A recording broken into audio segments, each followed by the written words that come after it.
Any conversation, any debate? Making mistakes. All those in favor? Thank you.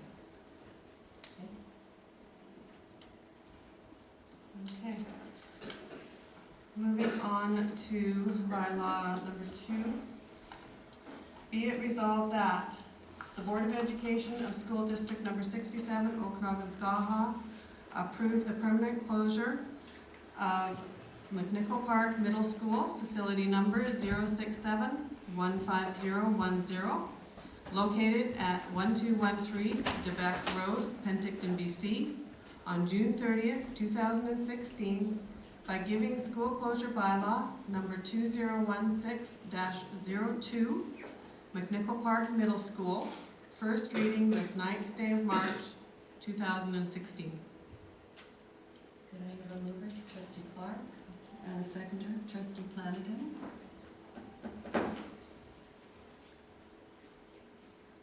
All those in favor? Thank you.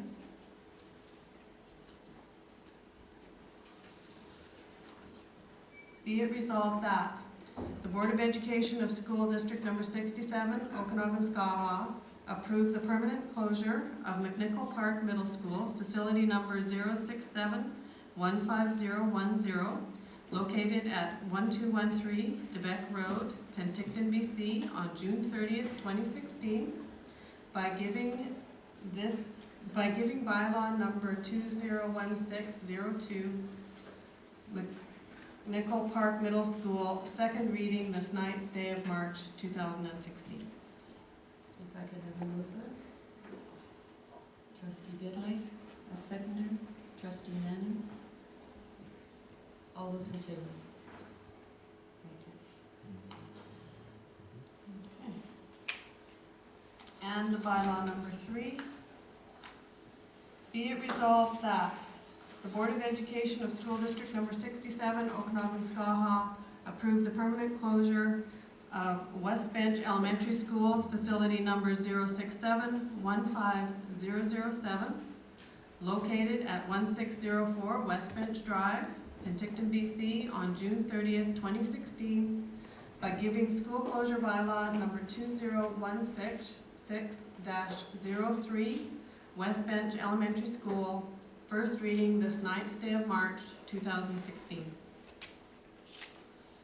Could I have a mover, Trustee Flanagan, and a seconder, Trustee Clark?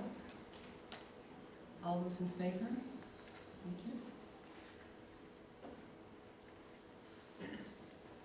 Be it resolved that the Board of Education of School District number 67, Okanagan Skaha, approve the permanent closure of West Bench Elementary School, facility number 067-15007, located at 1604 West Bench Drive, Penticton, BC, on June 30th, 2016, by giving school closure bylaw number 2016-03, West Bench Elementary School, second reading this 9th day of March, 2016. If I could have a mover, Trustee Flanagan, Trustee Shepherd seconds it. All those in favor? Thank you. This concludes the bylaws. So this concludes the first and second reading of bylaws for school closure. And at this point, we will move through the rest of the agenda, and you'll note that at the bottom, there's a section that's called question period. At this time, we would invite, the next meeting will be March the 30th, 2016 at 7 p.m. And it's another special board meeting, and it will be for the third and final reading of the school closures. And it's at this IMC office. So we have, we're at the point in the meeting where we have the question period, and we will go to the media first, but I just want to, before we get there, I just want to say, after the media, for anybody that wants to, they can line up in the middle here, and they can, if you've got questions, But the questions have to pertain to what is on your agenda in front of you. They can't be presentations at this point. It's just questions on the school closures.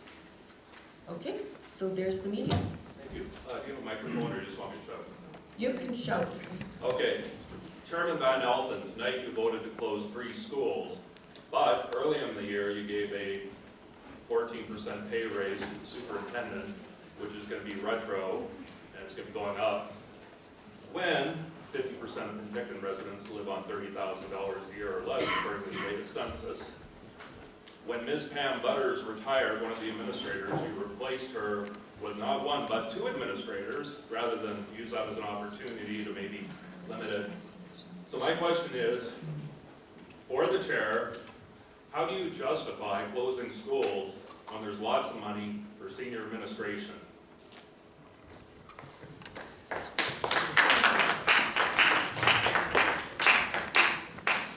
Well, I think that you have to check your facts. I think if we went back and went over the raises for our superintendent, most people would realize that our superintendent hadn't had a raise for six years. And I think the other thing too is I think we've dealt with that question, and we dealt with it a long time ago. The amount of money in comparison to the money that we actually require, which is $1.025 million, and then $750,000 every year thereafter, is not. We couldn't find it had we kept the superintendent's salary down at the lowest level that we could, and one of the lowest superintendent salaries in the province. So I don't know whether we need to get into this debate. Basically, I think what we're talking about right now is school closures, and that's where the question should be directed. Well, Madam, to correct you, we did deal with this, but only after this newspaper put a freedom of information request in to get that information. Mm-hmm. And secondly, when we did discuss this in November, school closures were not on the horizon at that time. My second question is you are a Summerland trustee, as is Ms. Planadon. Why did you not realize that Trout Creek qualified for funding protection?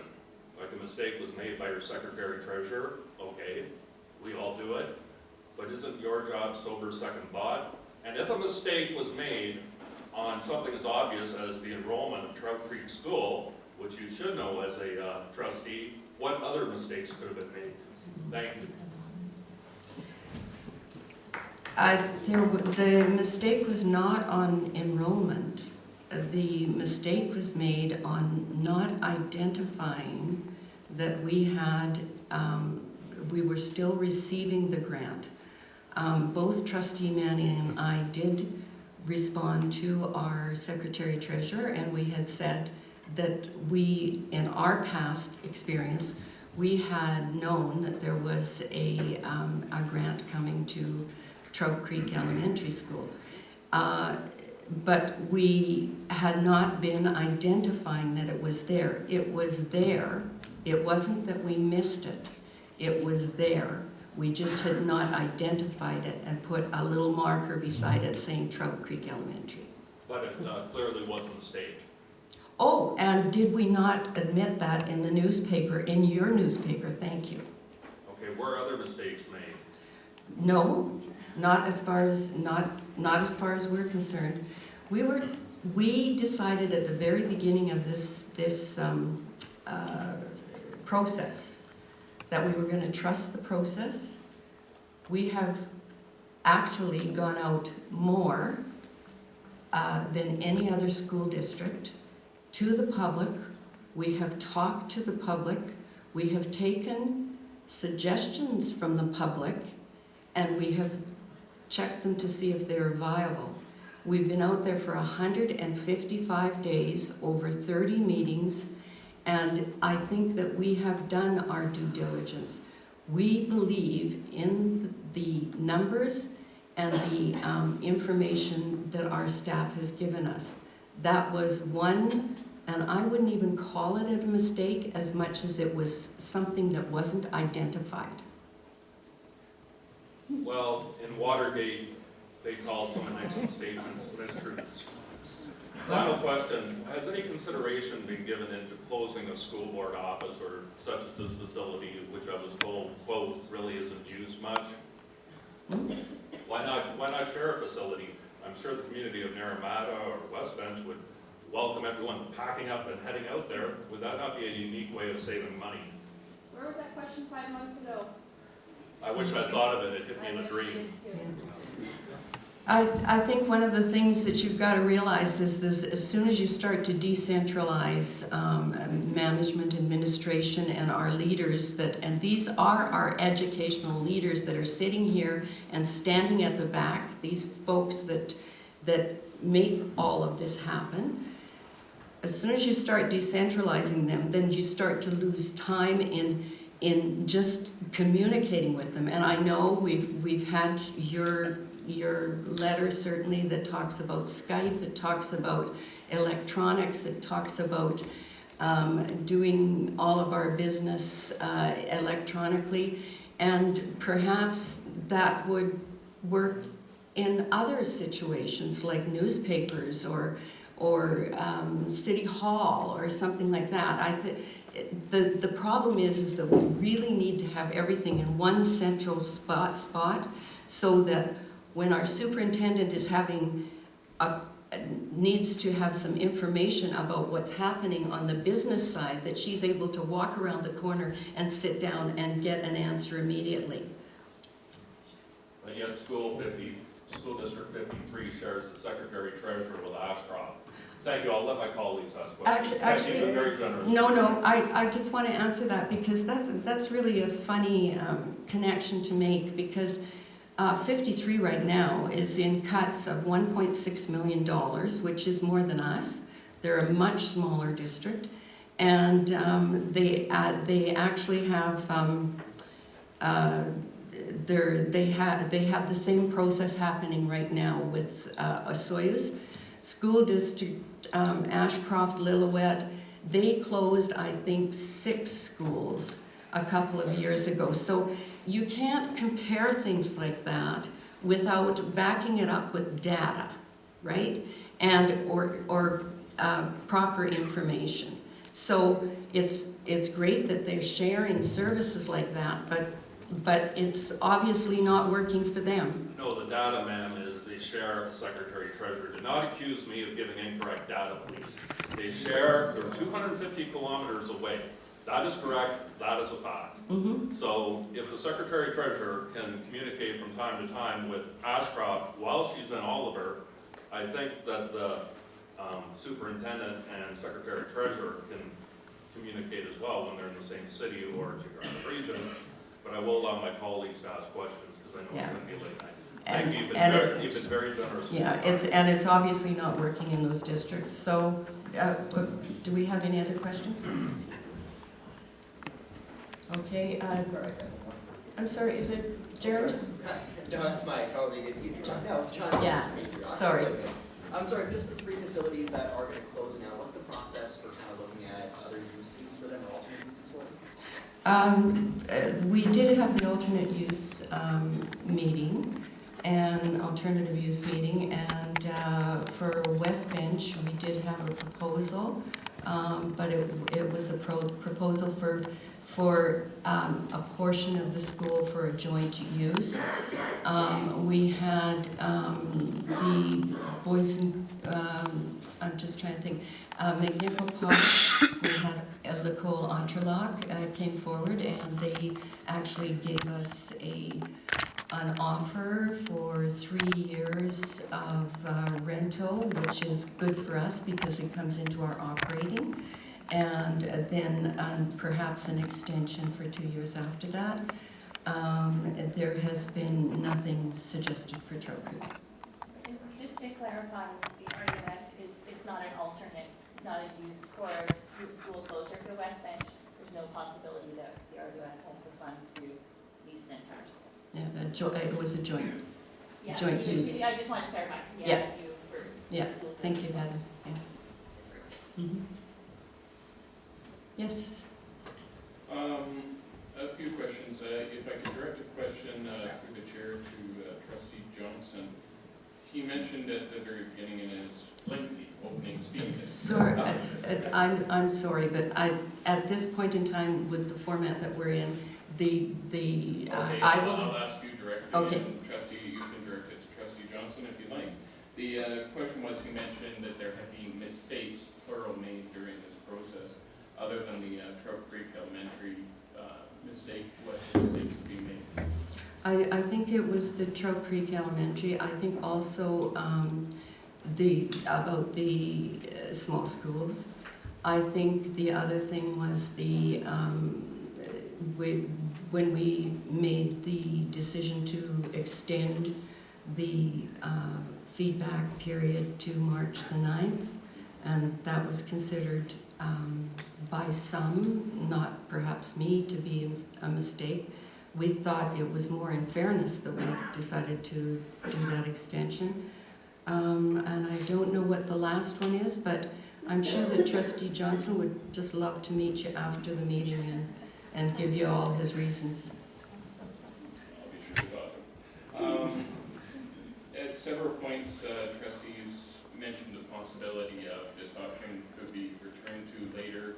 This option should be tabled for now. Is this the end of this process, or is next year is the committee going to be looking at closures again next year? Well, that's a hard thing to say. We're going to have to stand back and do the work that we're meant to do for these 3 closures and see what comes out of them. But in all honesty, when we came to the public, we said, we've got to do something, and it's got to be drastic. I have a personal view about it, and I'm just hoping that this is the end of it, but I don't know, because we have declining enrollment, and it continues to decline. And I just hope everybody realizes how serious that is. It's all very well and good to say, no, it's not going to happen anymore, but it does. And I think that there's who's to blame for that. It's certainly not me that everybody's not procreating, right? But it's just the way of the world. There's been 240 schools closed since I think 2002.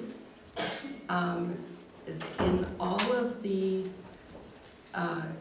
this area, we're in school closures. Is that the BC you're referring to, by the way? Pardon? Or that 240 figure, is that the BC that you're referring to? Yeah, Thank you. throughout BC. Yeah. But it's not that we are alone in this. It's that we have declining enrollment to the point of, for us, it's 1,900 students.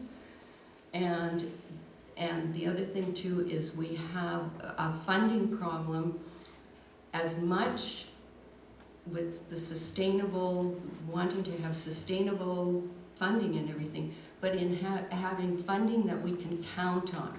And we've talked to both the critic for education, Rob Fleming, about that, and we've talked to the Minister of Education about that. We just need to have something that we can count on. There's too many things that come into the mix that draw off of our already strapped budgets. At the future use meeting, and it was made by letter as well, the French School District made their interest fairly solid there. Is there what are the steps to taking action on that?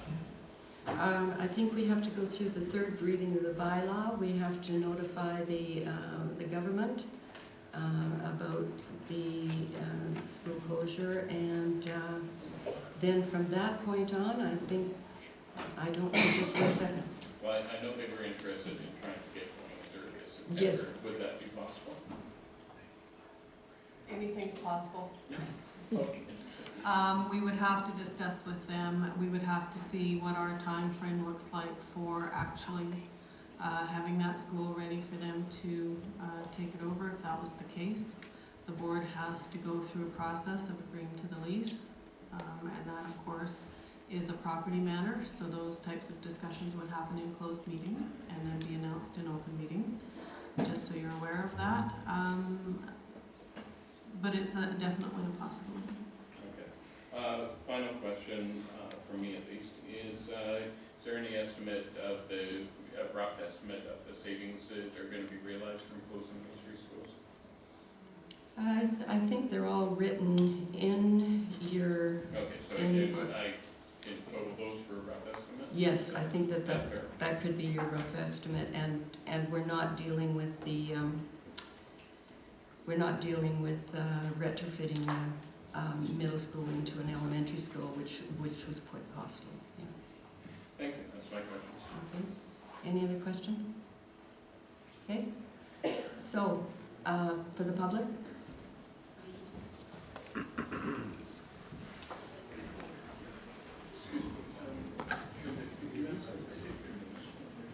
Yeah, okay. Could you state your name, please, so that they can put it in the newspaper?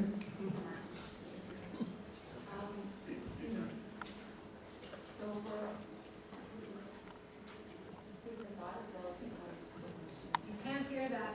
Sorry, I'm going to say some things that are food for thought as well as some questions.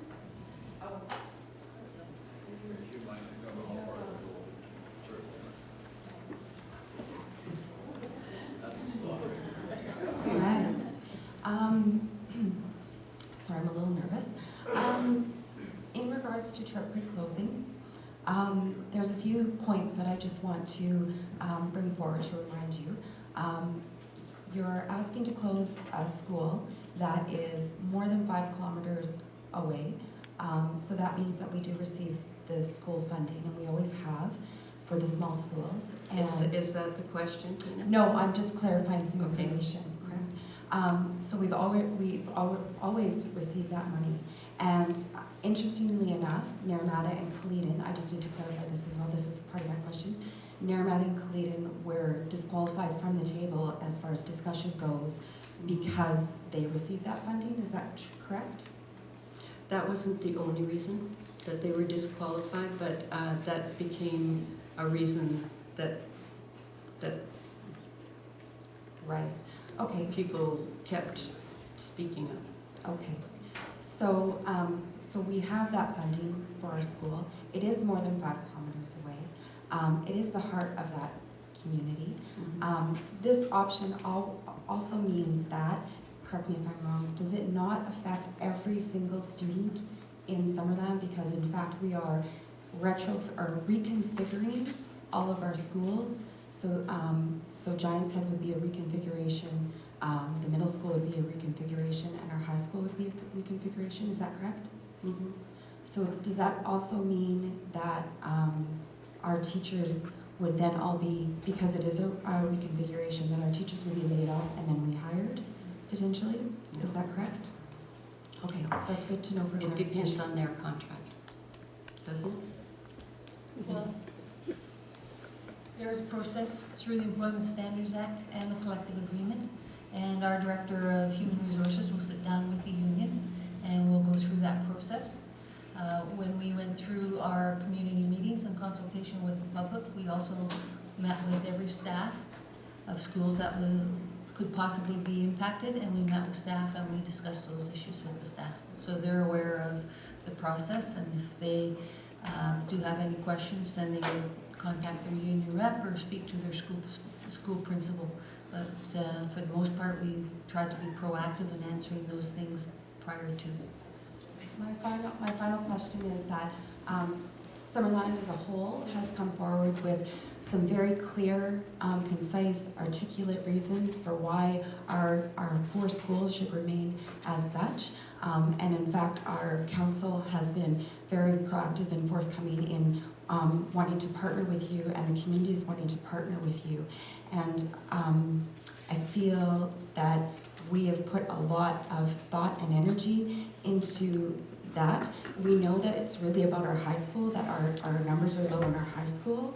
And I would really ask that you reconsider this, because we are a community that is willing to work with you and go above and beyond in order to keep our schools as so, because they are very important to us.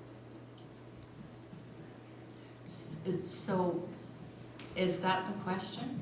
My question is, will you please reconsider closing Trout Creek based on the fact that you are reconfiguring our entire community. The reality of this option actually does not place Summerland in a viable position for having new families come to our community, as well as the fact that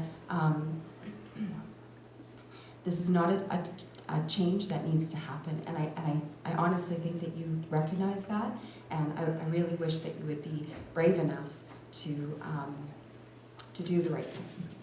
So, I think that that probably where we differ is that we think that we're doing the right thing, Tina.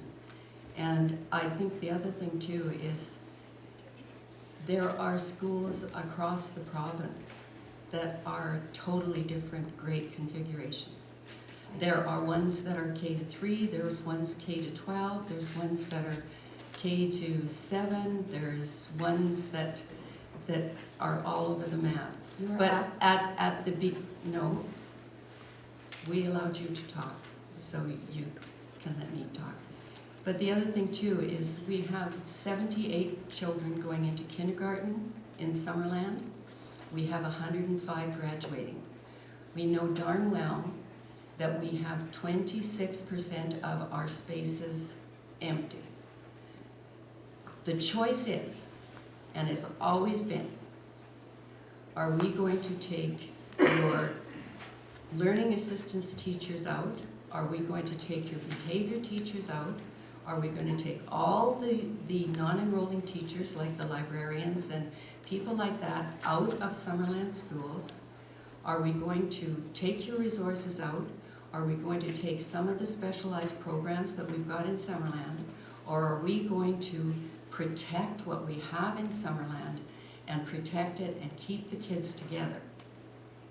So, and the other choice is 4 schools. So is it the high school or is it an elementary school?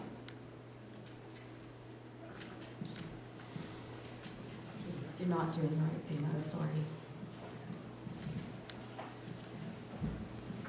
I appreciated this meeting. My name's Angela Van Daughter.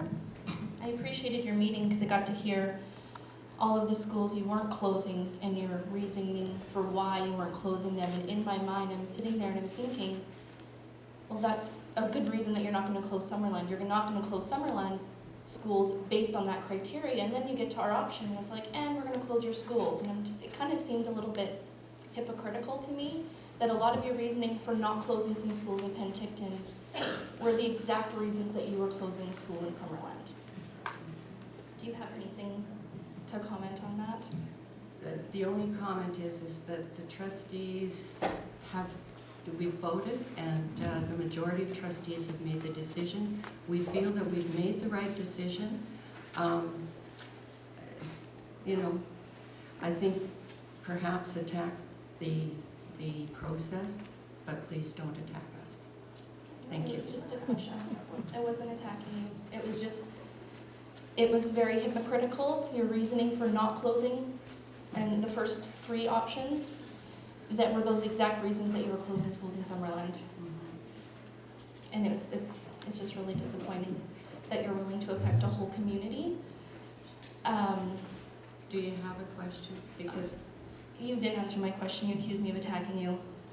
pardon? You didn't answer my question. You just accused me of attacking you, and I didn't. You're saying it's hypocritical? Why were you hypocritical? Why were the reasons that you wouldn't choose some of the other options in Penticton? Many trustees said, I do not want to close this school based on this. Were the reasons that you were going to close a school in Summerland? I know, but the thing is that, and this is one of the things that people have to remember, is that we are dealing with enrollments within Summerland. we're dealing with enrollments within Penticton. We're dealing with enrollments within the RDOS. We're not, it would be nice if, and it would be ideal if we could just do a blanket thing and just say everything stays open and everything's absolutely perfect. But it's not going to happen that way. So dealing with the population in Summerland, we've got capacity for 1,766 students in Summerland. We have 1,301 students in Summerland. So we have to take a look at that, okay? And only that. If people see that as being hypocritical, basically what we're doing is we're talking about the enrollment within that catchment area. Do you need to bring in any portables for the 3 capacity schools that you'll be making? We don't think so, because it works, the numbers work a lot better this way than had we closed Giants Head School, where I can remember that there was a lot of pushback on the fact that there was going to be portables. Okay. I still think you're making the wrong decision. Thank you.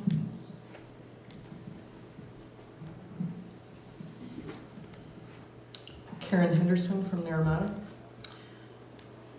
You've passed options I, A, and B.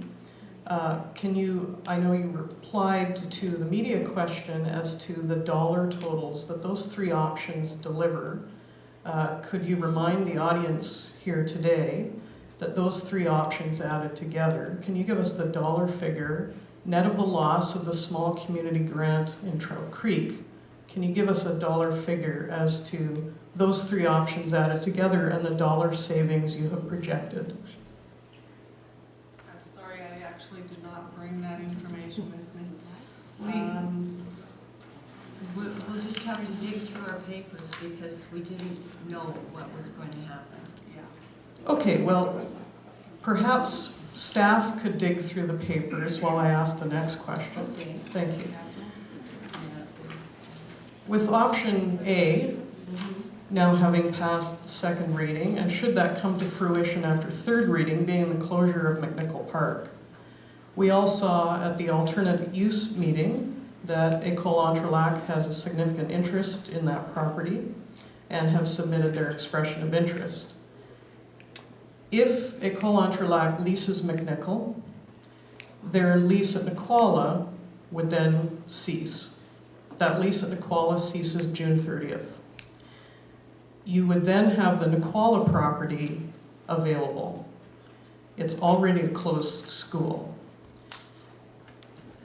What plans do you have, assuming you negotiate a successful lease with École Entrelac to move into McNicoll? You then have the Nicola property free to do something with. Have you made any projections as to the value of that property to either lease or sell in this whole decision of options I, A, and B? No, we haven't, and the reason we haven't is from the very beginning we said that that was not going to be one of the prime things in our heads. Like we did not know that École Entrelac was going to come forward and say, if you close McNicoll, we would be interested in it. So we're just at that point now, and from this point on, those discussions will start.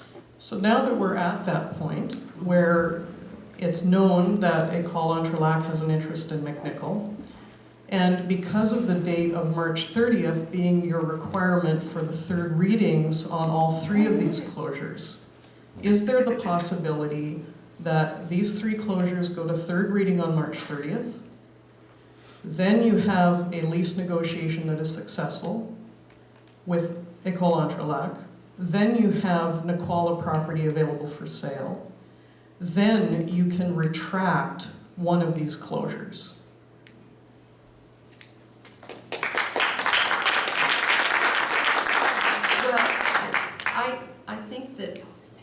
I think anything's possible, but It's just to help us understand the process that once you've gone to 3rd reading. but we're not there yet. I understand. My question is, after the 3rd reading, should there be successful third reading on all these three options, is there any further opportunity between that date and the June 30th date that's in those motions? And in those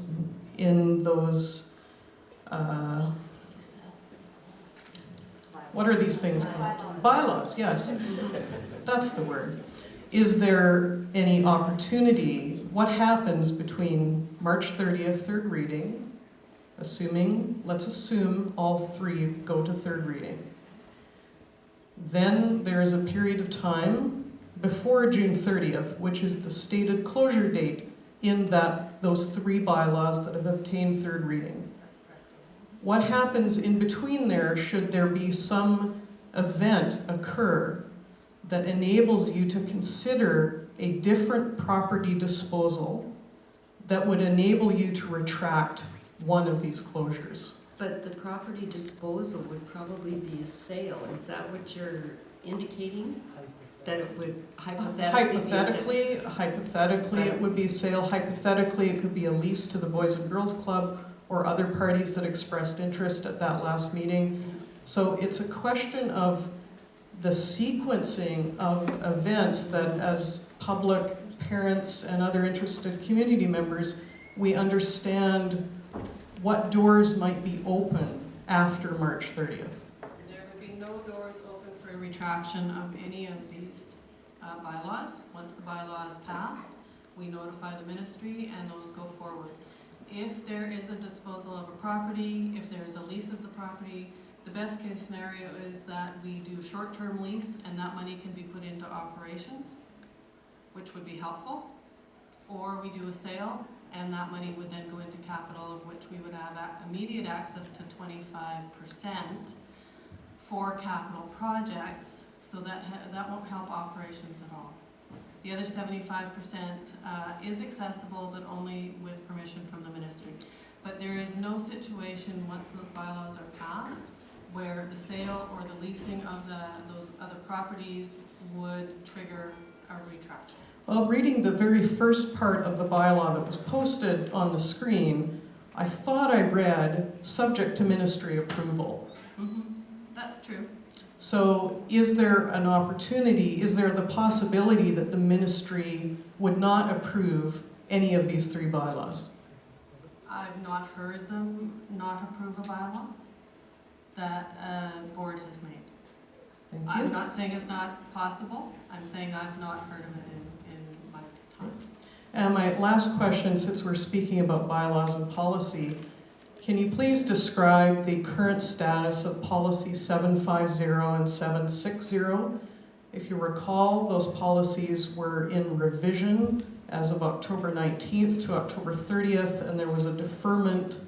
Can you please describe the status of those two policies currently? I think policy 750 is still, we're still. It was tabled until It was April. tabled because of Business your comments, for sure. And 760. policy 760, we did pass it.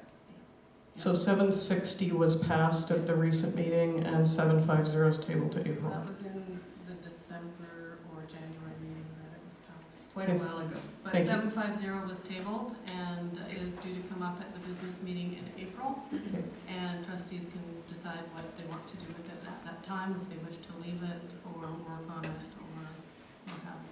Thank you. And thank you for your forbearance. I have one last question. Trustee Manning mentioned that West Bench Elementary is 5.5 kilometers from the next adjacent school. Would that not put that school in the small community grant funding category? And it would, so it's not 5.5 kilometers from the next school, or it would be getting the grant.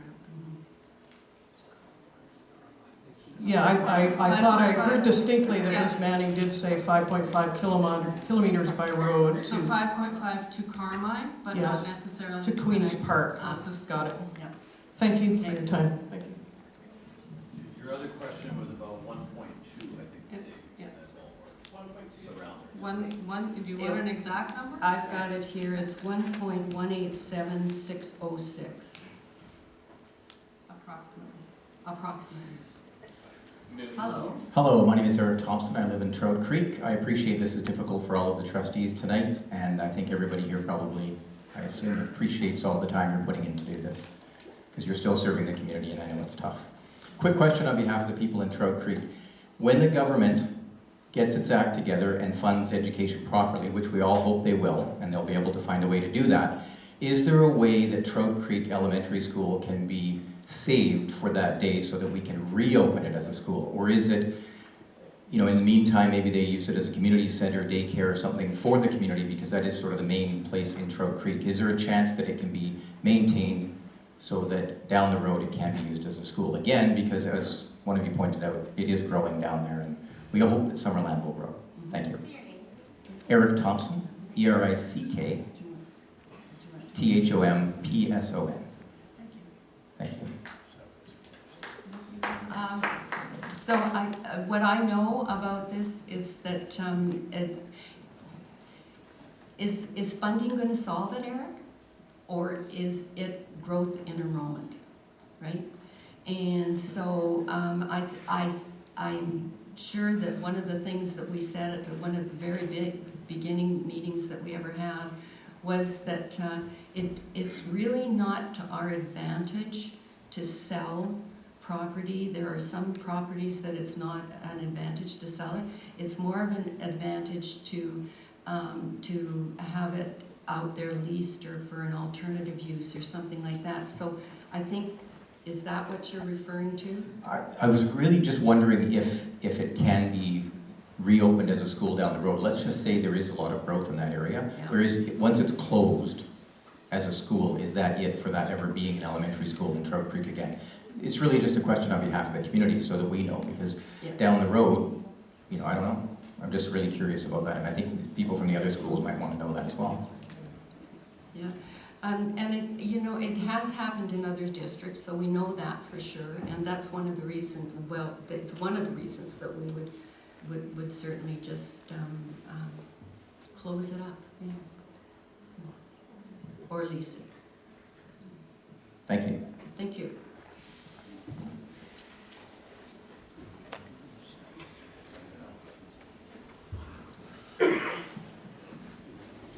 Hello, my name is Christy Thiessen. In the Giants Head reconfiguration option in Trout Creek closing, I believe there was a calculation error made on the capacity. Originally, the capacity was based on the current capacity at the school, but we forgot to take into account that grade 4 and grade 5 have student classroom sizes of up to 30, I believe.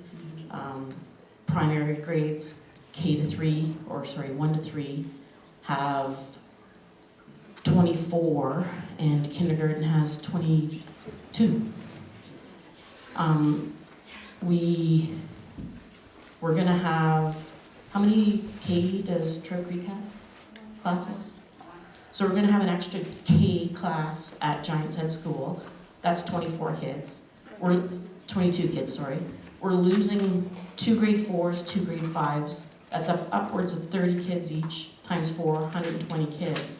But we're going to be replacing them with classes of 1s, 2s, and 3s, which are only allowed to have 24. When I quickly run those numbers again in my head, I think we're looking at 2 portables immediately on that property as of September. Have we looked at those numbers again? We absolutely have. We've had our HR person run those numbers for us as well. And we do know that we will need 17 divisions. The school is currently running with 16 divisions. We are looking at the possibility of the computer room, because a primary school K to 3 would be far better served by a mobile computer lab with the small netbooks than taking a computer lab. So we would take that back and turn it back into a classroom. So the other concern that we have with this option is we've already lost our after-school care program, before and after-school care program in that school, because we have outgrown the school and we're over capacity currently. That's when we moved from 15 to 16 divisions. We're now at 17 divisions, losing a computer lab. We do have 2. losing a computer lab. So there still is no more room for an after-school care, before and after-school care program where it's most critically needed at the K to 3 level. Those kids cannot go home by themselves and be there with a parent at home. Whereas grade 4s and 5s, we kind of bend the rules and do it anyway. Has that been thought of? Are we bringing in a portable so we can accommodate those desperately needed spots for a before and after school care program in K to 3 at Giants Head? It's a big deal. No, it hasn't been considered. Because the reality is our responsibility and mandate is education K to 12. However, we have, in the past couple of years, worked with daycare groups who have applied for government funding to put buildings on our schools that allow them to run daycare and before and after school care. And so we work in cooperation with our partner groups to make that happen. But we don't run daycare programs, but we certainly recognize the value, and we certainly would work with someone in your community to apply for one of those grants. I believe if you were at some of the Penticton meetings, you would have heard about the after-school and daycare program at Parkway.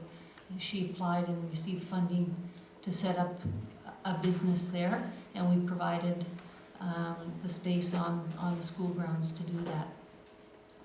And the last question I have is, we're now talking, part one of my last question, we're talking reconfiguring, sorry. We're talking reconfiguring Giants Head Elementary School. The middle school, I don't think there's going to be a big deal. We're adding grade 4s and 5s. They're bigger kids already, a little bit. But the moving Giants Head to a K to 3 school and having an extra division in there, which will put us at full capacity, no room for growth, as I understand it. So we have a 17th division. We're taking away our computer lab, which currently has no water in it. K to 3, they do arts and crafts in the room because we don't have funding for arts and craft in a multi-purpose room. So we need running water in that room. We need to have a cloakroom for them to hang up their coats. It's in the middle of the school. There's no exterior access to that computer lab, regardless of which one you choose. They're kind of both in the middle. Have you guys actually, have you looked at that? Have you thought what is going to be the cost of the reconfiguration of that? And how is that going to affect your 1.806275, whatever that number was, savings? It will impact it a little bit. I think one of the things, Christy, when we started in this process and everything, and when option I came up and everything else, we did a basic estimate, and I know that we sat down and we did look at the spaces that were in Giants Head School. And as Secretary Treasurer Robley said, we know that there's 1.5 computer rooms there. We know that there's quite a large learning The multi-purpose room. Well, I know where the multi-purpose room is, but I'm thinking about the it's not a behavioral room, but it's the learning assistance room? The learning assistance room. Yeah. Yes. So It's not that big. It's not the size of a classroom, is it? So, but no, the simple answer is we've taken a look and we know it'll work, right? So that's. Well, I'm not questioning whether or not it'll work. I'm asking the question, do we know what the cost of turning one of those computer labs into a classroom will be that has no exterior exit? Every other classroom in Giants Head has an exterior, maybe shared, but an exterior exit.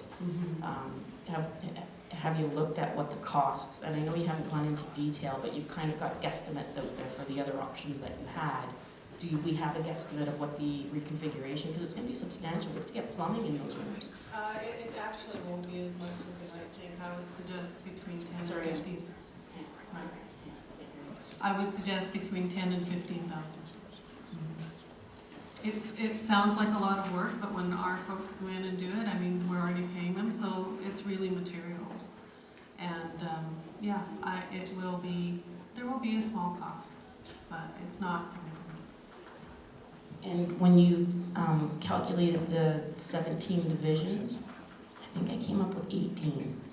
So, and I don't do what you guys do, but how confident are you in those numbers? Like, I'm sure you're fairly confident, but... I'm very confident because it was done by our person who does our staffing.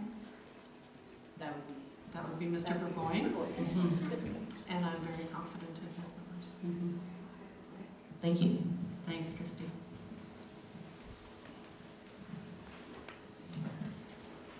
My name is Megan Rutledge, and I know that you're still having to figure out the West Bench busing, but do you have any ideas on how that's going to work? I know you put June 30th out there. Yeah, we will have some information for you. We have been looking at the roads, and they would need to shift very minorly. And so we will have that out as soon as we possibly can, and I would suggest, we've said the end of June, but we'll certainly try and give you as much information and warning as we can. But we can't really do anything until March 30th. That third reading has to go through, and that's when, before we can really put all of our resources into it, because if the third reading does not happen, the bylaws do not get adopted, and therefore the closure will not happen. Right, okay. And I guess my other question would be the same as, I think he's gone now, but in regards to the potential of West Bench, sorry, I obviously was talking very quiet, West Bench actually being opened again, maybe in the near future, does it still potentially have that option as well, with it being the only public building up on the West Bench? Anything's possible. The board at some point will have to discuss whether or not they wish to dispose of those buildings. And I guess the only other thing is, I know it's all about enrollment. I feel that you take away the opportunity of more families to come to that community or to Trout Creek or any of the other smaller schools when you close them, because it doesn't become a desirable area for people with kids. So I guess I just wanted to voice that I think it is a poor decision, and that's really it. But thank you for your time.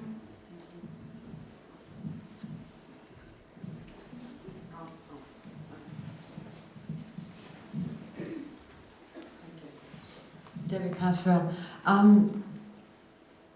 is the population of either Summerland or Penticton declining? I'm not talking student population, I'm just talking population. I don't know for sure. You could ask us a counselor in Summerland, but I think in Summerland, I think it's growing at a rate of about 1% per year. I think that's what it is. So I'm trying to figure this out. I will comment on Penticton because it was in the media about a month ago. Okay. That the Penticton population actually dropped to 0.5%. 0.5%, okay. So the school taxes that have been collected on all of the properties that people pay school tax on is still there. I mean, that is not declining per se. However, the population that's growing here is a seniors population. And the way taxes work is that seniors pay less. But I think Trustee Manning actually had the figures of this, our seniors demographics are twice the national average. But hasn't that been the case for some time? Yes, it has.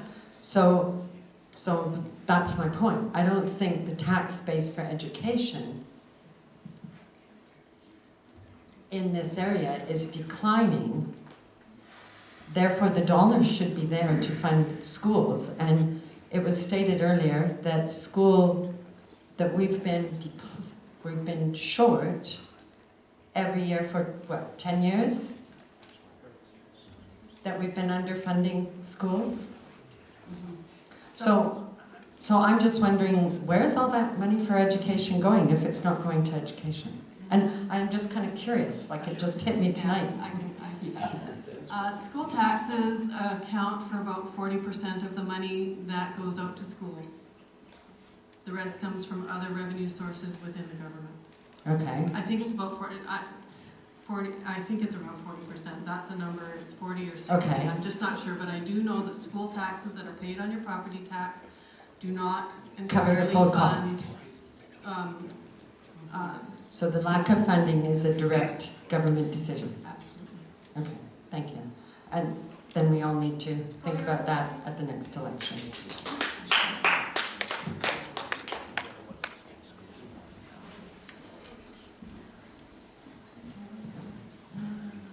Karen Henderson, one follow-up question. What opportunity is there for public or parents to provide input or comments to the board between now and the March 30th meeting? You have opportunity to email or contact your trustees. Their email addresses are all on our website, and their contact numbers are there as well. And those submissions, will they be posted as part of the From Challenged Opportunity materials or not? No, they won't be. If you put them to all trustees, then it's considered correspondence to the board, and that correspondence would go into that correspondence folder for that meeting. Thank you.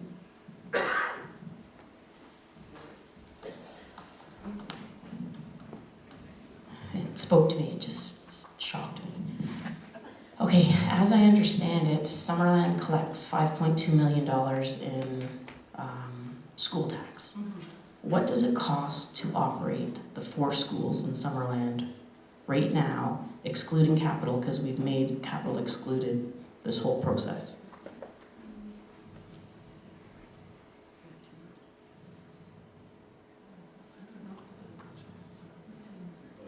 We don't have About, like a guess, and we won't hold you to the exact?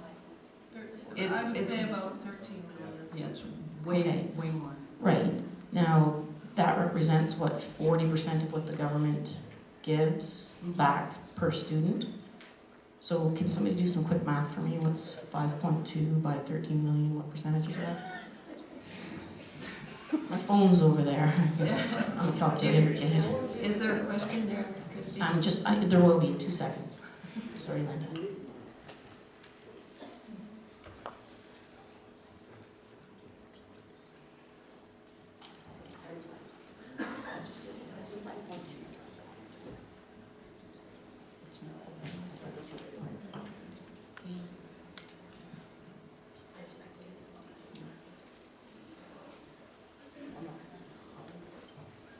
So our funding, actually, Christy, is not broken into regions, so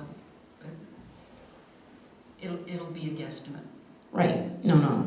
So it does work out to 40%. So Summerland is sustaining through our growing community, our growing population, our growing school taxes. We are maintaining the 40% of our own schools and receiving 60% from the provincial government. So it seems like Summerland has just subsidized Penticton schools. You're welcome. I have a problem with that. No, What's the question? why? What are you saying? Because I'm a little bit confused. Well, I'm a little bit confused too. I am. You're thinking that because we're closing a school, we've suggested closing a school in Summerland, closing a school in Penticton, and closing a school in the regional district, that The regional district school, West Bench, didn't bring in a lot of revenue, so we're just talking school taxes right now. I think a couple people brought it up and it just twigged my brain a bit. But I know we do collect $5.2 million in Summerland from Summerland residents for school taxes, which represents 40%. The government funds an additional 60% from over what they collect on school taxes. So Summerland is holding its own based on what we collect from our community people. If we do not have growth happening because we've lost a school, we're going to be losing school tax revenue as well, which may possibly impact the school board even further. It just, was that considered? Was the impact of school taxes being collected considered when we decided to close Trout Creek School? Not, And I'm sorry to put you on the spot. enrollment is enrollment. The taxes itself that are collected from the citizens of Summerland goes to the provincial government. The provincial government, on a formula, gives us money back per head, per student. It's approximately $7,000 for just an ordinary student. So $7,000 each, and that's how we base things on. But we look at things district-wide. We don't look at Summerland and Penticton. Okay, I do agree that you guys do look at things district-wide, or else our two Summerland trustees wouldn't have voted to close the Summerland school. So I agree with that statement 100%, that you do look at things district-wide. But I do have one comment concern that when Trustee Manning was giving her reasons for not wanting to close West Bench School, even though West Bench passed and it did close, Trustee Manning did make it clear that busing children more than 5 kilometers to a elementary school was a big concern, and because of that reason and Aboriginal, she couldn't vote, and it was a community school, she couldn't vote to in favor of that option of closing West Bench, yet she had no problem at all closing Trout Creek. And it just, I think I'm just trying to, I think, maybe help what Angela was saying. Like there was a discrepancy between maybe the thought rationale on an individual basis. And I know you're just people at the end of the day putting in a lot of time, and I do appreciate that. I just want to respond to that, Christy, because I think there's a question there, and the question is this a free vote? Is this a free vote at this table? And it is a free vote. Trustee Manning can vote any way that she chooses. Personally, I feel that they're, for exactly the same reasons, both West Bench and Trout Creek. But your vote was the same for both, so yes, I agree with your statement. Your vote was the same for both. Because I agree with what you're saying, right? But Trustee Manning is allowed to vote whatever way she wants. We haven't controlled the vote here, for sure. And it was obvious by the way that the voting went. So it doesn't make it hypocritical as much as it says this is democracy. It was democracy, but I guess we have to look at when time comes for voting in the provincial election, then maybe we can hold some statements that were made accountable to certain individuals. Other individuals did hold true through this whole process to what they said, and I do applaud you for that, as difficult as they were. Not so with everyone else, so I guess just thank you for those of you who did hold true to your own convictions and what you felt was right. Thank you, Christy.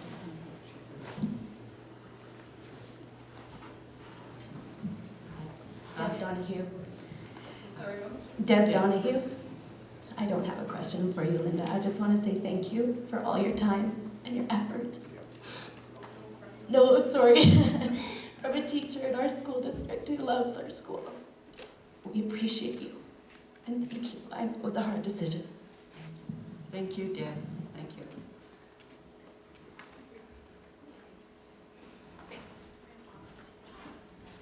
So, are there any other questions? None? Can I get a motion to adjourn? Trustee Shepherd? And Trustee Manning? All those in favor? Thank you very much for all your work.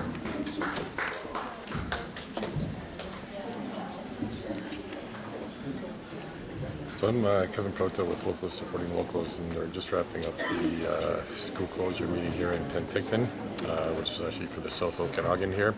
We're going to be following up. We're not too knowledge, and when it comes to what's behind the school closures, monies and everything else, where it's allocated. So we're going to be doing a lot more research on this. But so follow us on Facebook, Locals Supporting Locals, or myself, Kevin Proto, and follow our YouTube channel, which again is my name, Kevin Proto, and we will be following up on this for sure. There's more than meets the eye here. When one of the trustees definitely states that there's no problems with funding, and reiterated it a few times. So we think there's more than meets the eye here. All right, thank you.